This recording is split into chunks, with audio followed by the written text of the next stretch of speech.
Soyez les bienvenus au Club 700, un club qui diffère de beaucoup de clubs. Et vous savez de quoi je parle. Car ici, Jésus-Christ est présent. Il est puissant et capable de grandes choses. Alors, nous le glorifions vraiment, pasteur. Tout à fait, Massi. Oui. Et on ne cessera jamais de glorifier le Seigneur, les amis. Et ce que Massi dit, c'est la vérité. C'est notre vie, c'est notre victoire, c'est aussi votre vie et votre victoire. Soyez vraiment bénis dans le nom du Seigneur.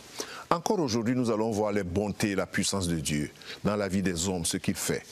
Ce couple, Mathieu et Presley, mariés depuis, attendaient vraiment d'être bénis avec des enfants, mais rien que des avortements. J'en connais peu l'expérience moi-même et des découragements. Mais que faire? Suivez l'histoire. Les crampes empiraient tout au long de la journée. Lorsque j'ai commencé à saigner, je me suis dit qu'il fallait aller à l'hôpital. À ce moment-là, je souffrais atrocement. Matthew et Presley Gooch avaient déjà subi une fausse couche. En décembre 2020, à 20 semaines de grossesse, Presley craignait que cela ne se reproduise. J'ai commencé à avoir des crampes et je lui ai dit « Je ne sens pas le bébé. Je ne l'ai pas senti depuis 2 jours. » Les futurs parents se rendirent dans un hôpital local où le personnel procéda à une échographie de la petite fille qu'ils avaient prénommée Isabelle. Ils ne détectèrent pas de battement de cœur. Quelques instants plus tard, le couple fut emmené pour déclencher l'accouchement et Presley donna naissance à Isabelle qui était mort-née. Je ne voulais pas la voir tout de suite parce qu'après tout ce que je venais de vivre et le fait de savoir que j'allais devoir tenir mon enfant mort, je ne pouvais pas le supporter à ce moment-là.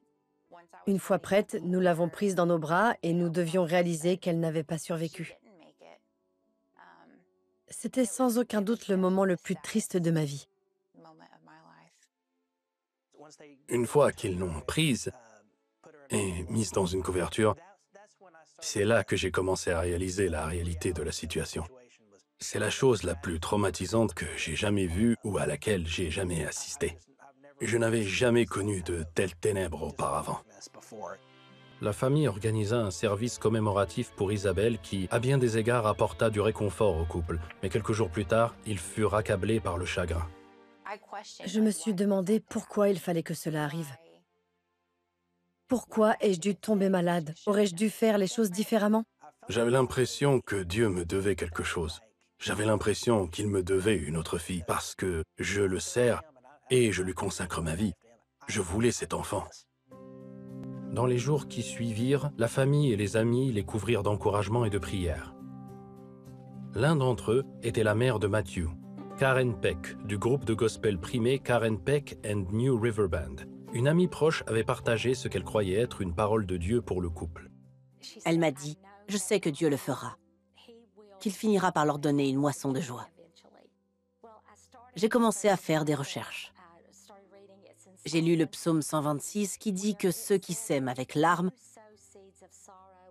moissonneront dans la joie, et ceux qui marchent en pleurant reviendront avec joie en portant ces gerbes.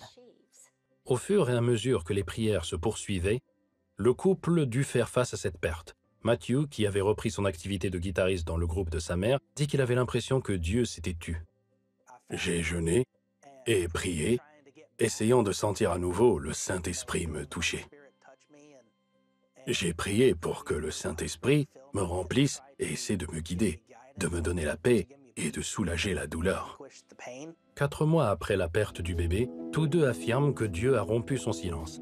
C'était le jour de la fête des mères et leur église organisait une cérémonie de présentation des bébés.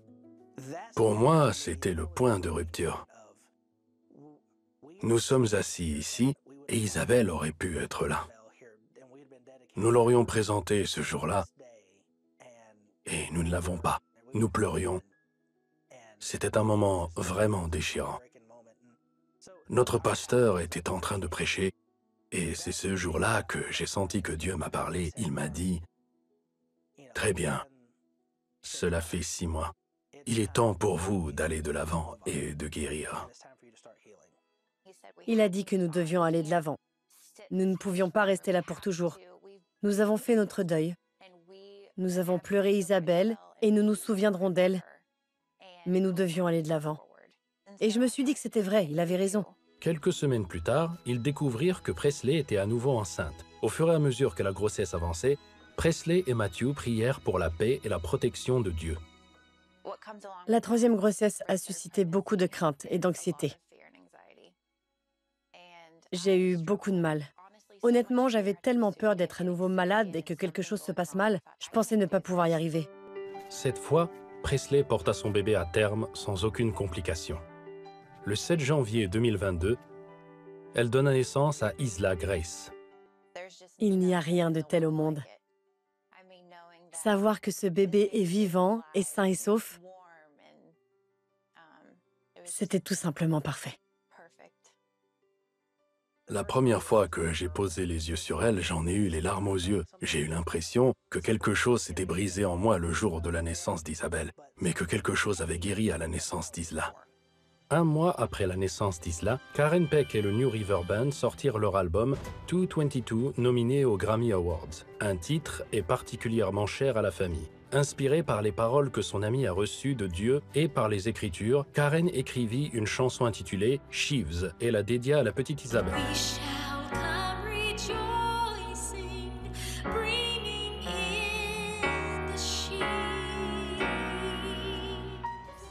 Depuis, Matthew et Presley eurent un autre bébé, un garçon qu'ils ont appelé Jack. Ils affirment que Dieu se sert de leur histoire pour aider d'autres couples en deuil. Dieu nous a souri et nous a accordé sa faveur. Mais je pense qu'une partie de cela consiste à croire qu'il va arranger les choses et qu'il va faire comme si cela ne vous était jamais arrivé. Notre prière a toujours été de nous utiliser pour sa gloire. Et nous savions qu'il nous guiderait dans tout ce qu'il allait faire et qu'un jour, il tiendrait la promesse qu'il nous avait faite d'avoir une belle famille. Dieu sait toujours comment se glorifier et glorifier son nom lorsqu'il accomplit ses promesses dans la vie des hommes. C'est-à-dire lorsqu'il enlève l'humiliation, la douleur et tout ce qu'on a comme peine. Merci. Je suis passé par là avec Tekla. Hein? Oui, je connais ce témoignage-là. Oui. Quand le découragement vient prendre le contrôle, mais eux, ils ont cru, malgré tout, la vérité de Dieu. Et l'humiliation a été ôtée. Absolument. Aux yeux des gens. Aux yeux des gens. Ce que Dieu fait est vraiment... Je suis béni par cela, Massi. Ils se sont appuyés sur la vérité de Dieu, sur la fidélité de Dieu. Ils n'ont pas laissé leur regard distrait par la réalité de ce qu'ils vivaient, oui. Et ils ont vécu la réalité. En fait, ça s'est réalisé. Ça s'est réalisé. Ce qu'ils croyaient s'est réalisé. Dieu a accompli sa promesse. Alors les amis, c'est pas beau? Ne nous quittez pas, à tout de suite.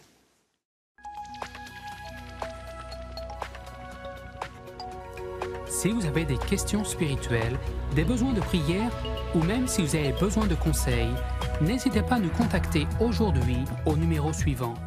Nos conseillers sont là pour vous aider. N'oubliez pas, nous sommes là pour vous.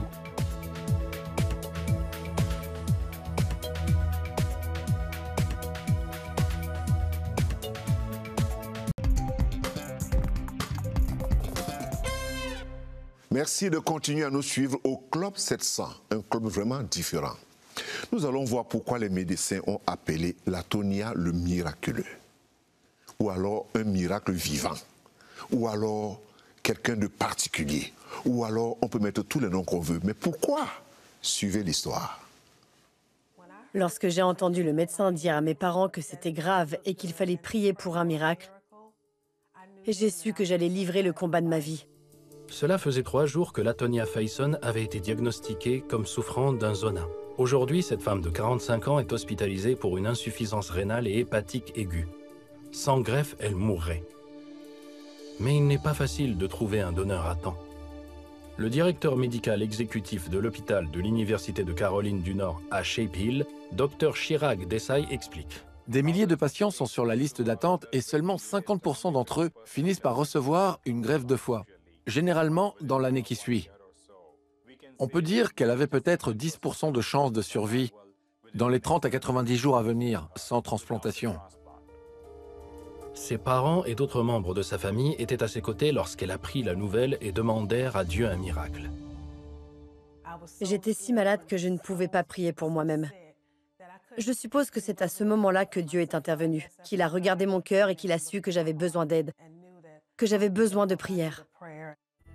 Peu après, les médecins placèrent Latonia sous assistance respiratoire dans un coma artificiel. Ils l'inscrivèrent également sur la liste d'attente pour recevoir un foie et un rein. La fille de Latonia, Morgan, qui avait 12 ans à l'époque, se souvient d'avoir vu sa mère. Tout un tas de tubes et de sacs sortaient d'elle. C'était terrible de la voir dans cet état. Je ne l'avais jamais vue aussi malade. C'était vraiment effrayant. Mais j'ai prié pour qu'elle me voie diplômée. Au bout de 20 jours, Latonia fut tirée du coma sans amélioration. À ce stade, elle avait perdu 80% de ses fonctions rénales et fut placée sous dialyse 3 jours par semaine. Les 2 organes étaient défaillants, le foie et les reins. Généralement, lorsque le patient souffre d'une insuffisance hépatique aiguë, d'autres systèmes de l'organisme commencent à réagir. Puis la situation empira. Latonia développa une septicémie, des hémorragies et du liquide dans les 2 poumons. Un jour, elle fit un arrêt cardiaque. Même dans son état comateux, Latonia se souvient. Les moniteurs ont commencé à se déclencher frénétiquement. Je me suis sentie soulevée hors de mon corps, planant au-dessus de mon corps et regardant mon corps sur le lit d'hôpital. J'ai entendu ma mère dire « Oh mon Dieu, non, Tania, s'il te plaît, ne pars pas !» Je me souviens d'avoir été dans un endroit si beau et la paix qui m'entourait surpassait tout type de paix que j'aurais pu connaître ici sur Terre. Je n'avais aucun souci, je n'avais aucune inquiétude, je ressentais simplement un amour débordant. En arrière-plan, j'ai entendu une voix dire « Ce n'est pas encore ton heure, tu dois y retourner. » Et à ce moment-là, j'ai réintégré mon corps. Puis, un battement de cœur. De nombreux patients ne survivent pas à cet arrêt cardiaque, en particulier lorsqu'ils sont atteints d'autres troubles. C'est donc un miracle qu'elle s'en soit sortie. Sa famille et d'innombrables autres personnes continuèrent à prier. C'est alors qu'un miracle se produisit. Latonia passa du bas de la liste d'attente au haut de la liste et, en l'espace de 2 semaines, un donneur compatible fut trouvé pour son foie et son rein. Avant son opération, Latonia avait adressé une prière spécifique à Dieu. J'ai une fille qui a besoin de moi. Je prie juste pour que tu puisses me faire passer cette opération avec succès et sans complications. Dieu continue à me parler et à me dire que tout irait bien. Le 11 janvier 2017, l'équipe de médecins de Latonia entama une intervention chirurgicale de 13 heures pour remplacer son rein et son foie. Ces nouveaux organes sont un véritable miracle. Elle a donc reçu ces 2 organes. Elle était en soins intensifs et s'en est très bien sortie. J'étais très reconnaissante. Croyez-moi, j'avais envie de courir, de lui sauter dessus et de la serrer dans mes bras. Mais quand elle est sortie, elle était très faible. Mais j'étais très reconnaissante. Après 4 semaines de rééducation, comprenant des médicaments anti-rejet et une dialyse continue, les reins et le foie de Latonia fonctionnaient comme prévu. Elle sortit de l'hôpital le 8 février 2017, le jour de son 46e anniversaire. Le seul danger était de savoir si son corps allait rejeter ses nouveaux organes. J'ai prié Dieu pour que mon corps ne rejette pas ses organes et que Dieu me maintienne en bonne santé afin que je puisse au moins voir ma fille obtenir son diplôme de fin d'études secondaires et entrer à l'université. 6 ans plus tard, grâce à la prière et à la générosité des intéressés d'autres personnes, ces prières furent exaucées. Je suis très reconnaissante au donneur et à sa famille, car ma mère a pu me voir terminer mes études secondaires et, dans 3 ans, elle me verra obtenir une maîtrise en psychologie à l'université. Il ne semble pas qu'elle ait subi une double transplantation, et ses prières y sont certainement pour quelque chose. Dr Desai est d'accord. Elle se porte très bien. Le résultat est entre vous et le donneur qui a fait le don. Elles doivent donc chérir cela et remercier Dieu pour cela. Latonia poursuit sa rééducation et continue de prendre ses médicaments anti-rejet. Elle est toujours en pleine forme. La prière est puissante et c'est elle qui m'a permis de rester ici et qui me permet de continuer. Je peux dire à ceux qui traversent une crise de toujours garder la foi. N'abandonnez pas. Dieu peut tout faire. Être en Christ, qu'est-ce que cela veut dire? J'aime cette parole qui dit « Si donc vous êtes ressuscité avec Christ, cherchez les choses d'en haut, où Christ est assis à la droite de Dieu. Affectionnez-vous aux choses d'en haut, et non à celles qui sont sur la terre. Colossiens 3, versets 1 à 2. Les amis, les premiers disciples avaient les regards tournés vers Jésus et son retour. Ils étaient certains de son retour. Leur vision de la vie reflétait ce qu'ils croyaient. Leurs acquisitions, leurs possessions démontraient qu'ils sont des voyageurs. Même leurs prières et leurs jeûnes étaient orientés vers le ciel et les choses d'en haut. Leurs conversations tournaient tout autour des affaires d'en haut et le royaume de Dieu. Et Dieu était leur public. Je répète ceci, Dieu était leur public. Les disciples de la dernière heure que nous sommes avons une autre lecture de Dieu et de la foi. C'est-à-dire nous, aujourd'hui, nos regards sont plus fixés sur les mains de Dieu plutôt que à son visage. D'où les causes de nombreuses frustrations que nous avons et un profond sentiment de déception. Car nous connaissons plus nos droits envers Dieu. Mais quels sont nos devoirs envers lui? Certainement, c'est ce qui rend la relation difficile et souvent très conflictuelle et moins joyeuse.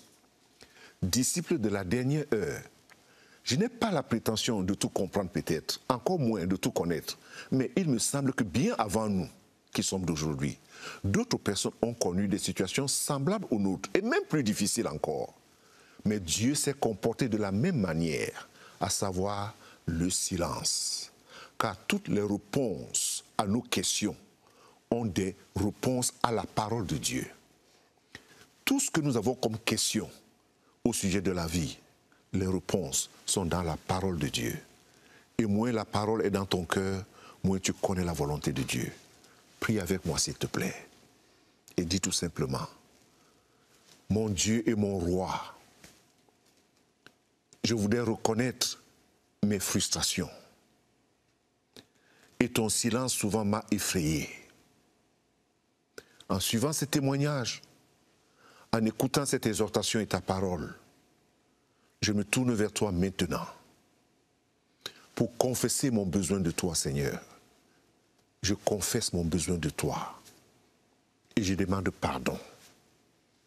Et dans mon cœur, dans le fin fond de mon cœur, j'invite Jésus à être mon Seigneur et mon Sauveur personnel. Je le reçois dans ma vie. Et je dis Amen. Merci Seigneur. Que Dieu te bénisse. Vraiment, trouve ta joie et ta paix dans le Seigneur. Sois béni. Amen. Amen, amen. Et comme tu le dis, hein, c'est si vrai les amis. Vos réponses sont certainement et sûrement et réellement dans la parole de Dieu. Ne nous quittez pas. À tout de suite.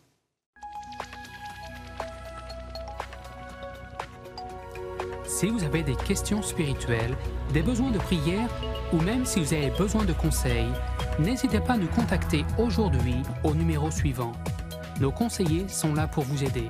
N'oubliez pas, nous sommes là pour vous.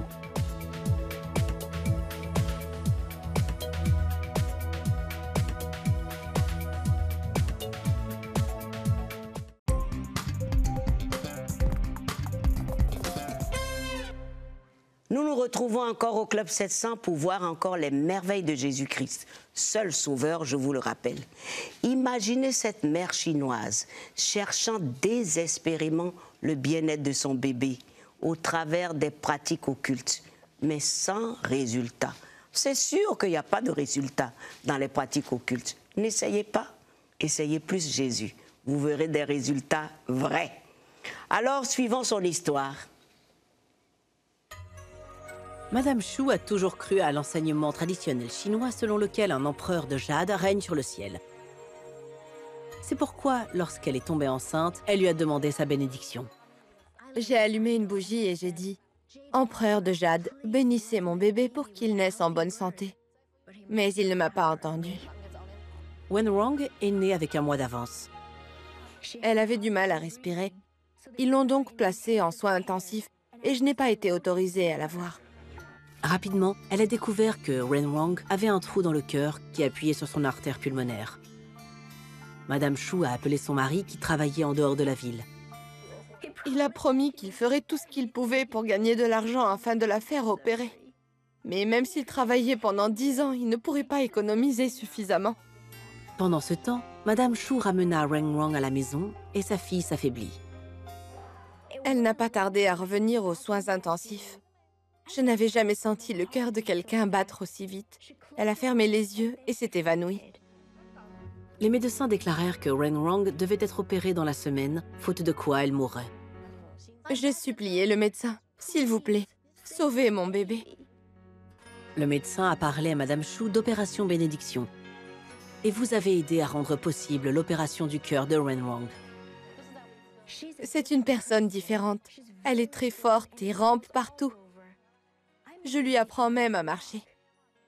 Parfois, je lui joue de la musique et elle tape des mains de joie. Merci au donateur d'Opération Bénédiction. Vous lui avez donné un nouveau cœur. Et maintenant, c'est ma belle princesse. Et oui, cette pauvre mère désespérée a vu que les talismans ne pouvaient rien. Jésus-Christ a utilisé Obi pour opérer gratuitement le cœur de son bébé et le salut est entré dans sa maison, dans sa famille. Et cela grâce à vous, chers partenaires. Cette mère n'est plus confuse, mais plutôt heureuse. Dieu merci, pasteur. Dieu merci. Et bon, quand même, tu disais, cette mère était très confuse. Désespérée. C'est le lot de plusieurs personnes massives. Et comptait sur les... Oui, les talismans, et puis tout ce qu'on a comme chez nous en Afrique, on dit les fétiches. Oui. C'est le lot de plusieurs personnes. Quand on est dans le désespoir, quand on est dans l'ignorance, quand on a peur, et quand on a entendu tellement de choses, alors on pense que même le diable peut te sauver à certains moments. Non, vraiment, il y a des gens qui pensent que, bon, ok, si mon bonheur peut venir par ici, même si c'est un serpent qui me donne ça, je vais prendre. Wow. Mais c'est faux, complètement faux. Ça, c'est des fausses analyses, c'est des fausses compréhensions. En fait, penser que je peux me débrouiller dans ces choses-là, c'est aller, en fait, dans une alliance avec les esprits. Et c'est pour ça qu'elle n'avait pas de solution. Oui. Et ils sont plusieurs comme ça. La lumière est en Christ. La lumière est en Christ. Et avec ce que les dons des gens, oui. L'opération a été faite sans qu'elle ait besoin de jeter un courrier à terre. Et payer. Dieu est bon. N'est-ce pas? Dieu est bon, pasteur. Les amis, Dieu est bon. Passons maintenant aux questions-réponses avec notre cher Michael et le pasteur Kofi. Ils sont prêts comme d'habitude. Alors, je vous laisse en leur compagnie. Salut, Michael. Bonjour, Massy. Bonjour, pasteur. Comme d'habitude, notre série de questions pour aujourd'hui. Je m'en vais commencer avec la première. Sommes-nous sauvés par la foi, seuls, ou la foi et les œuvres? Salut, Michael, et merci pour la question. La foi est toujours accompagnée des œuvres. La foi n'est pas sans les œuvres. Il faut que les gens le sachent, parce que ça risque d'être un peu comme un arbre sans fruits. Non, la foi a les œuvres. Lorsqu'on parle de la foi, les gens oublient qu'elle est toujours liée à ses œuvres. Parce que la foi a ses œuvres. Elle n'est pas isolée. Ce n'est pas un électron libre. Non. Et les œuvres de la foi ici, c'est cette nouvelle vie qu'il faut vivre. Si je dis que j'ai la foi en Dieu, il faut que ma vie témoigne, soit un témoignage que j'ai changé. Parce que si donc je dis que j'ai cru, comme quelqu'un a dit, moi je crois seulement dans mon cœur, hein. Oui, mais le cœur s'exprime par les œuvres, par des pratiques. Ce qu'on fait, ce qu'on dit, là où on va, et tout ça. Ce sont ces œuvres-là qui accompagnent la foi. Je prouve que j'ai la foi par les œuvres ou bien par ma vie transformée. C'est très important. Mais la foi, je suis sauvé par la foi seulement, mais qui est lié à des œuvres, parce que la foi a ses œuvres. Il ne faut pas séparer ça, parce que cette question est toujours posée, Michael. Tout le temps, les gens disent non, ma foi seule me suffit. Non, la foi seule ne vous suffit pas. Ce n'est pas ce que la Bible dit. Lorsqu'on lit, que ce soit dans l'épître de Jacques, ce n'est pas ce que la Bible dit. Donc la foi est toujours soutenue par les œuvres. Merci. Que dois-je faire pour découvrir mon don spirituel? Comment faire pour découvrir son don spirituel? Tout d'abord, les gens cherchent des dons spirituels sans d'abord chercher même des petits talents ou des petits moyens qu'ils ont pour servir à la maison avec leurs parents. Parce que lorsque les gens cherchent à découvrir leurs dons spirituels, Qu'est-ce qu'ils veulent? C'est l'estrade. C'est ce qui est clair là. On est en haut, on voit que bon, maintenant, pasteur Kofi fait des miracles, pasteur Kofi prophétise. La question que la personne devait se poser, jusqu'où est-ce que je suis capable de servir dans les choses les plus communes qui sont là à la maison? Est-ce que je suis un serviteur? Pour découvrir ton don spirituel, il faut te poser la question, est-ce que d'abord je suis disposé à être un serviteur? Parce que le don spirituel n'est donné qu'à ceux qui sont aussi prêts à servir. C'est la même chose avec le baptême dans le Saint-Esprit. On est baptisé ou on est baptisé dans le Saint-Esprit pour servir, pas pour manifester certaines choses. Mais lorsqu'on reçoit Jésus, on a reçu le Saint-Esprit. Mais on est baptisé pour servir. Mais commence d'abord par servir et tu vas découvrir quel est ton don spirituel. Et ça, c'est très important avec elle. Dernière question. Dieu continuera-t-il infiniment à me pardonner si je continue de commettre le même péché? Alors là, Michael, il faut que les gens sachent, et c'est très important, qu'il y a une limite à chaque chose. Et s'il n'y a pas de limite, ce serait de la faiblesse. Ça, c'est aussi très important. Continuer à pécher volontairement et consciencieusement en se disant que, OK, Dieu va toujours me pardonner. On risque d'être séduit. C'est même un risque, d'ailleurs. On ne peut pas jouer avec son âme. Penser seulement de dire que, OK, je peux vivre, pécher, et de façon continuelle, Dieu va continuer à me pardonner. Ça, c'est jouer avec son âme. Parce que tu ne sais pas où tu vas cogner ton pied. Et tu ne connais même pas le jour. Tu ne sais pas ce qui se passe. Et puis, de l'autre côté, le plus grave, c'est qu'en jouant avec le péché, ton âme peut être, ta conscience peut être cautorisée, c'est-à-dire que fermée à la repentance. On joue avec le péché et la conscience finit par être fermée à la repentance. Et ça, c'est le plus grave. Donc, faisons attention lorsque nous raisonnons avec les Écritures et que nous voulons jouer avec l'amour de Dieu. Il faut craindre Dieu. C'est très important. Merci, Michael. Voilà pour nos questions du jour. Merci, pasteur. C'est à toi, Massy. Merci à Michael et au pasteur, chers amis. Nous arrêtons ici pour ce jour. Mais continuez sur YouTube, Superbook, à regarder. C'est très important pour les enfants. Et puis le podcast, tout est possible. C'est l'occasion de le savoir, de bien se dire cela. Je vous laisse avec ce verset de ce jour dans Exode 23, 26. Il n'y aura point au milieu de vous une femme qui avorte ou femme stérile. Je remplirai le nombre de tes jours, dit l'Éternel. Crions tous. Alléluia. Alléluia. Et merci d'être restés en notre compagnie. À très bientôt pour cette bonne nouvelle.